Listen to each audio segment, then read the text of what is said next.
we have been around, well, Books Inc. has been around since 1851. I mean, we are the oldest independent bookstore in the West, and we're still going strong. And that is because of all of our wonderful customers and support during this very, very interesting time.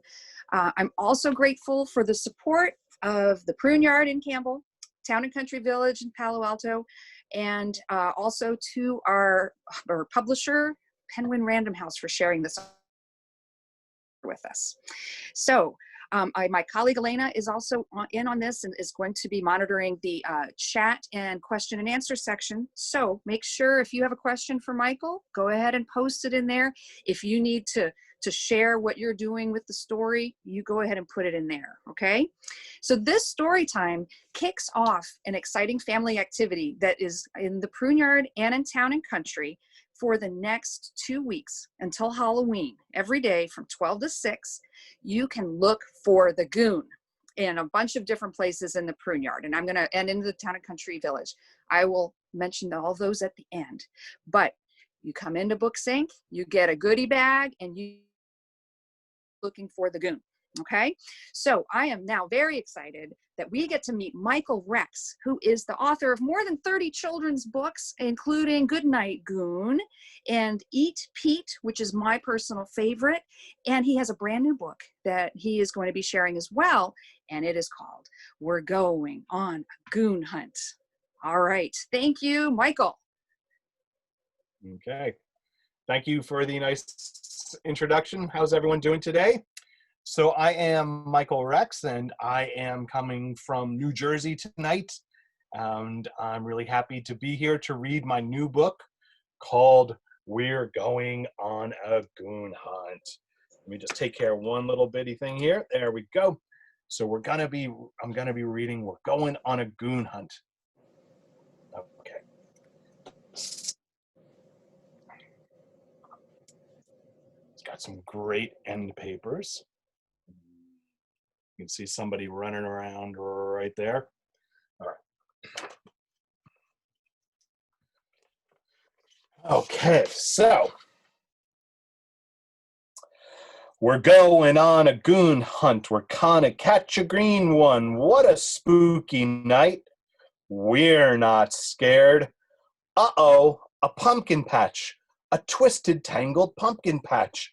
We can't go over it. We can't go under it.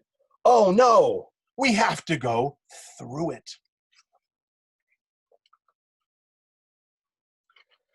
Stumble grab, stumble grab, stumble grab. Let's see what happens. We're going on a goon hunt. We're gonna catch a green one. What a spooky night. We're not really scared. Uh-oh, a swamp, a murky, bubbling swamp. We can't go over it. We can't go under it. Oh no, we'll have to go through it. Gurgle hiss, gurgle hiss, gurgle hiss. I wonder if they're gonna keep going. Let's see. We're going on a goon hunt. We're gonna catch a green one. What a spooky night. We're just a little scared. Oh, a tunnel, a dingy, dusty tunnel. We can't go over it, and we can't go under it. Oh no, we're gonna have to go through it. Flutter, skulk. Flutter, skulk. Flutter, skulk. Oh no. Are they gonna keep going? They're gonna keep going. We're going on a goon hunt. We're gonna catch a green one. What a spooky night. We're a little more scared. Uh-oh, a forest. A shadowy, knotted forest. We can't go over it. We can't go under it. Oh no, we have to go through it.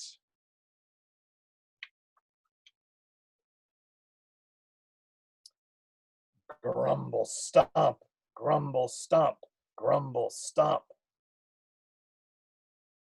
I wonder if they're going to stop now. I would stop. I'd be really scared. Oh, they're going to keep going. We're going on a goon hunt. We're going to catch a green one. What a spooky night. Now we're really scared. Uh-oh, a graveyard, a foggy, crumbling graveyard. We can't go over it. We can't go under it. Oh, no. We have to go through it. Whisper, groan. Whisper, groan. Whisper, groan. Oh, they're going to keep going. We're going on a goon hunt. We're going to catch a green one. What a spooky night. Now we're really, really scared. Oh, no. A haunted house. A creaky, creaky haunted house. We can't go over it. We can't go under it. Oh, no. We'll have to go through it. Creak, creak, creak. What's that? Find out. One bumpy bald head, two big ears, two little beady eyes. It's a goon! Quick!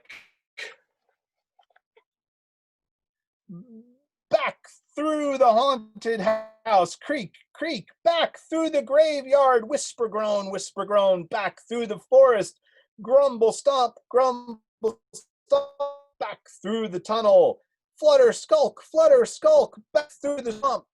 Gurgle, hiss, back through the pumpkin patch. Stumble, grab. They made it home. Get to the front door. Open the door. Up the stairs. Oh no, we forgot to shut the door. Don't go back. Keep running into the bedroom, into bed, under the covers.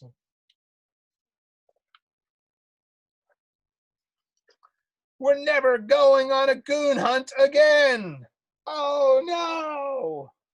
But you know who had a lot of fun?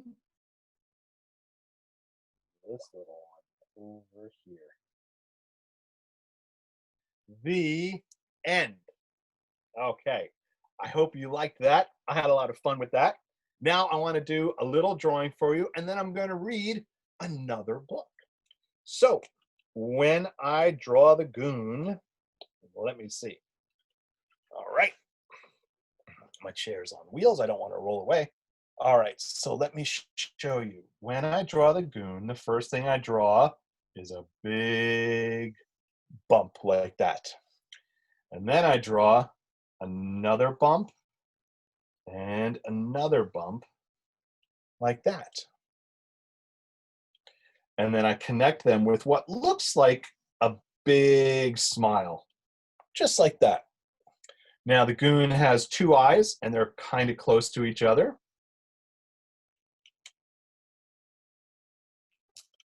And his nose, like that first line, is a little bump with two little nostril lines, just like that. Above his eyes, he's got what I like to call little hot dogs. Okay. And then the goon has a big smile. And it's always fun to make his smile because it's a wiggly smile. And he's got just a couple teeth, just enough to eat something. And when I do my drawings, what I like to do is if you have a character and he's looking straight at you, that's all right. But if you can make your character look off to the side, they look a little sneakier. So I'm going to add a pupil here and a pupil there. Now, I happen to know the goon likes music, so I am going to give him two ears, one like that, and one like that. And there's a couple more things on the goon. He always has two little hairs and like three little freckles up there. and a couple little moles here and there, and a chin. And he's got one or two more things. He's got little lines under his eyes, and then a line that connects his nose out to his mouth like that. And that is how I draw the Goon. All right. And he's going to say, Happy Halloween. Okay. All right, now, like I said before, I'm going to read another book. And this book was the first book that had the Goon in it. This was a book called Goodnight Goon. And Goodnight Goon, this came out in 2008, already 12 years ago. I bet some people listening to this aren't even 12 years old. But this is such a fun book, and I'm really happy I got to do another book with the Goon. Okay. In the cold gray tomb, there was a gravestone and a black lagoon and a picture of Martians taking over the moon. There were 3 little mummies rubbing their tummies, and two hairy claws and a set of jaws.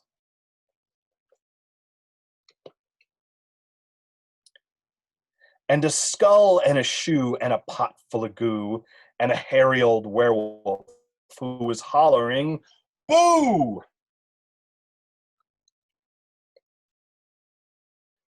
Good night, tomb. Good night, Goon. Good night, Martians taking over the moon.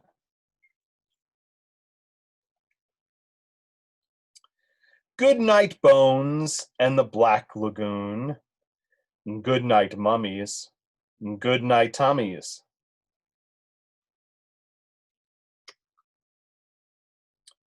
Good night, Claws, and good night, Jaws.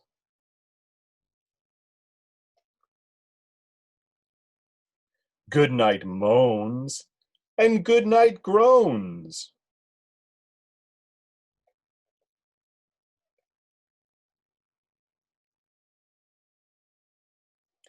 Good night, Screechy Bat, and good night, Hat.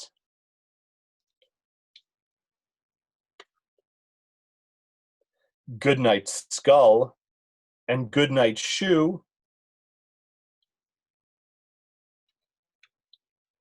Good night, Creature, and good night, Goo.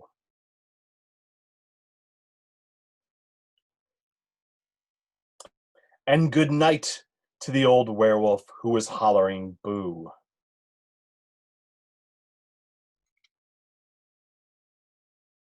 Good night, you.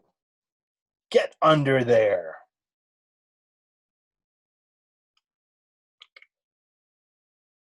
Good night, monsters everywhere.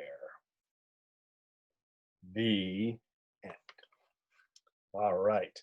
Now, if you noticed, Good Night Goon and We're Going on a Goon Hunt sound a little similar to other books.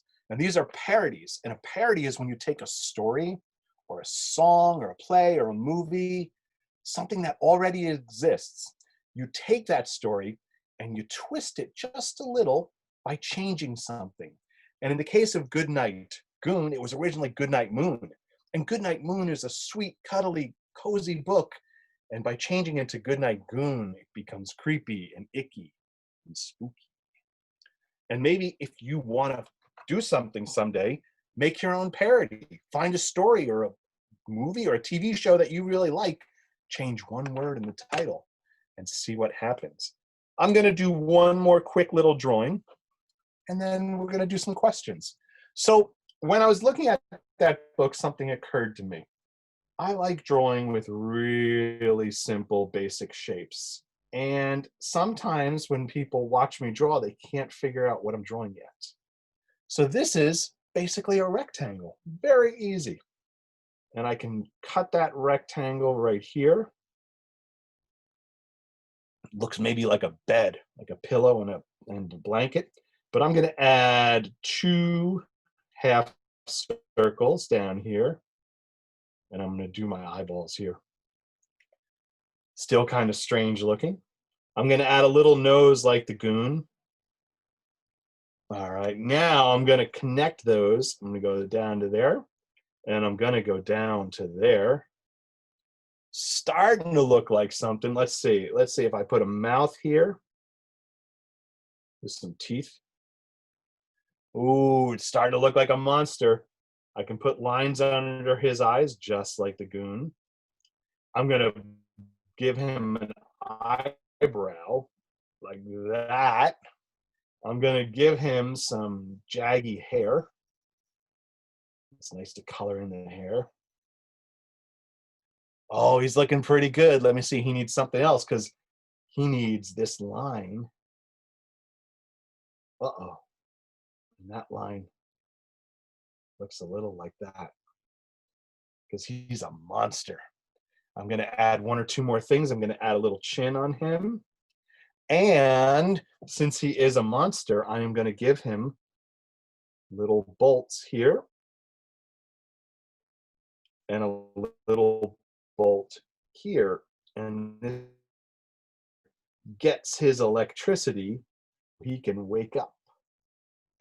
And there we have a Frankenstein's monster. Okay, there you go. All right, everybody. If there's any questions, I would love to answer anything or whatever you'd like. Now you can hear me, right?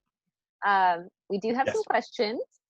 Okay. First one, are you working on any other Goon books?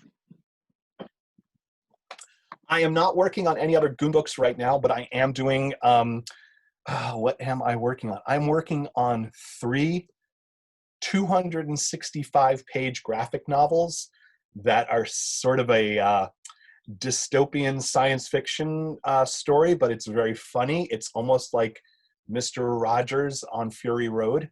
And it's about a little robot boy who's programmed with kindness, and he gets lost in this crazy world, and it's called Your Pal Fred, and that's what I'm working on now. I would love to do more Goon books. I've had other ideas. It's just a matter of finding things that are right to parody. And like one of them was the wheels on the Goon or the Goons on the bus. Sometimes it's hard just to get them right, but I'm not doing any more Goon books yet. Okay, you sound very Weird Al Yankovic with your inspiration. I like that. There's a little bit of that, yeah. And you know what? When you get the right line, we're going on a Goon hunt because I was looking for rhymes, but there's not as many rhymes. As soon as it happens, you say, "Oh, that's that it." worked." Yes. And it was actually So far, originally, yeah. it was originally we're going on a witch hunt because of that expression was just in the air. And I thought, oh, that's kind of funny. You could do a twist on the witch hunt. And I said, oh, why not let's make it the Goon? That's where that came from. I'm glad you changed it. I think that's perfect. Yeah. Very exciting. So it's Your Pal Fred, you said, is the next, Yeah. one. I didn't mean to make that rhyme, but I did. There we go. Let's see. The next one is, how did you decide what costumes the family would wear on the Goon hunt? You know, I did do a lot of different drawing. I wanted to do a sort of a balance of traditional Halloween stuff, such as a witch and a werewolf. And as I did the whole book, I wanted to make sure there was a Frankenstein's monster, there was a ghost. And so after I made the monsters in the story, I said, what do I have left over? And I wanted to put the little witch girl in there. And then the little girl, I just, from the beginning, she just seemed very cute. And I was just like, she would be cute. And I had actually written another Halloween book, which, you know, you write a lot of things and sometimes things don't really work. But I wrote a book about a kid in a costume who wanted to be cute on Halloween when everyone else wanted to be scary. And I had that little idea in my head. And I was like, and I wanted her to be pink and sort of pop out of the drawings. So I said, she's going to be a unicorn. That was pretty much from the beginning. I think she was going to be a unicorn. You say, you know, you write a lot of stories. We don't all write a lot of stories, so that's a unique that's a unique thing. We should give you a lot of credit for. Which leads to the next question: of all of your published children's books, which is your favorite? Ooh, that's really hard, and my default answer is usually my newest one. Um, Only because that's the one you sort of get excited about and you're sort of involved in. I'm happy. I mean, it's like choosing a favorite, kid or pet. I love them all. Goodnight Goon really did change my career and has given me a lot of opportunities I didn't have before. So Goodnight Goon is always very special for me. It was the first time I had a bestseller, so that's always something that I think about when I see that book. But I also, I'm so excited about the thing I'm working on now, or Goon Hunt, and that's hard to nail down. Yeah, that makes sense. They're all your babies. You probably do secretly love one more than the other, but they can't know that. So we'll let you not answer. Well, I will be honest. I think the one that is the most me that I've ever done was I did a series of graphic novels called Fangbone, and I think Uh-huh. there was a sensibility in them that was really like, this is for me in fourth grade. I would have gone crazy for this book, as opposed to when I'm doing picture books. Sometimes I'm writing for an imaginary kid, or Hmm. my boys are in their teens now, but I imagine, oh, would they like this? But sometimes, and you always want to write for yourself, but you're always sort of thinking about that audience. Well, we did get a emoji of high praise for Fangbone. So Oh, good. someone Yes, out there yeah. also loves it. I do have a question. What is the Goon's favorite type of music? Because you mentioned that being uh, Oh, something that motivates. I know. I just that actually came. I only said that because when I draw with children, a lot of times they leave out features. And I'm walking around a room in a classroom or something. I'll say, "Does your character like to listen to music?" They say, "Yeah." And I say, "Well, how do they listen to the music?" Gosh, what does the Goon listen to? Oh, probably something really rhythmic, and or either that, or maybe he just likes Iggy Pop or something. That's what I'm saying. Yeah. I was thinking like Johnny Cash with like a deep bass that just the rhythm There you of it. go. I can see that. Yeah. Oh, someone Yeah. said reggae. They suggested reggae also. You know, sometimes that's what you need for a good day. There you go. Yeah. Yeah. Sure. Okay, another question. Does Michael's son still eat ketchup with cake? That's a very specific question. Oh, that is a very that is. Yeah. Not no no not anymore. And he's however, he's like a hot sauce fanatic, and he will put hot sauce on. He'll try it on everything. Like there's some things that don't really work out, but we actually got him for Christmas. We got him a box. I think it was 200 packets of Frank's hot sauce, so he could just bring them to school and put them on his lunch and stuff. So he likes his hot sauce. That's amazing. I love that. I need to do that for myself. Absolutely, yeah. I always keep my packets from restaurants. I feel like Marge Simpson, you know, I like keep them like organized. Absolutely. Or you have the little drawer with soy sauce and stuff, Yeah, and what we I had a haven't. box this way. Yeah, that's smart. I haven't succeeded to the level of like buying a bottle and putting them in just to fill it up, but maybe one day I will do that. Okay, I think that is all. Does anyone, oh, do you have a favorite book character from your published titles? Oh, from my published titles, like I would say probably Fangbone. But I love the Goon. The Goon's a little hard to write for because he doesn't talk. And he sort of kind of circles through these other stories. But Fangbone was a lot of fun to write because he was this kid who was kind of lost in sort of today's world. And the new thing I'm working on, Your Pal Fred, is very fun to write too, because Fred is absolutely unshakable in his optimism and his friend. He just wants to be friends with everybody and help everybody and listen to everybody. And he's sort of stuck in this horrible world. So he's a lot of fun to write as well. And when is that going to be published? Because I think we all need that right now. But Yeah, I'm probably 22 actually. okay. The first one I'm sort of zeroing in on being done with, but it'll be a year after it comes in. It takes so long to make a book. It's okay. Well, we'll just have you back, and maybe it can be in person. Absolutely, yeah. If yeah. not, we can do this again. And Absolutely, it's a lot of fun. absolutely love that. If anyone else has any questions, you got 10 seconds to enter them. Let me make sure there's nothing else in this box. How did you become a writer? I became a writer because I was illustrating a lot. I had gone to film school. I wanted to make movies, but I was drawing a lot, and I was getting to the point where I was getting hired to draw, and I was doing some illustration. I fell in love with picture books because I hadn't really considered it for a while, like when I was in art school. But when someone said, hey, you should go look at picture books, I walked into a Barnes and Noble one day, or another independent bookstore, and there was a wall of books, and every book looked different. It wasn't like being in a comic shop where there was kind of DC style or Marvel style. In picture books, the style and the individuality was the thing that was so important. So I immediately was just sort of writing to match my artwork. I did start by illustrating other books for other people, and I still do that now and then, but the writing took a little bit of time to catch up. But I became a writer because I wanted to write for my drawings.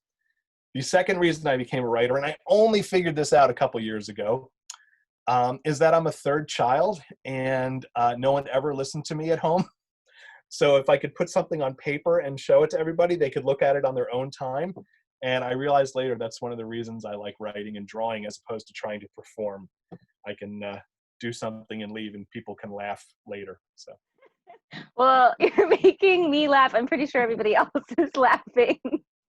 Not at you being a third child, but because you're actually funny. So, thank you for realizing your creative outlet. That I think you're giving a lot of people a lot of joy.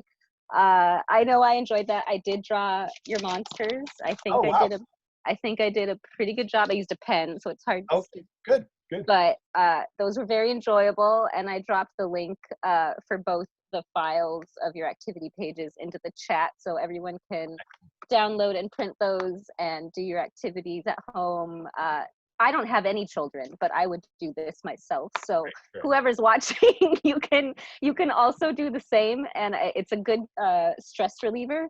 So I would suggest doing that. And is there anything else that we should know that you have in the works, or any website or social media that we should follow you on? My Instagram is pretty busy, and it's all ages.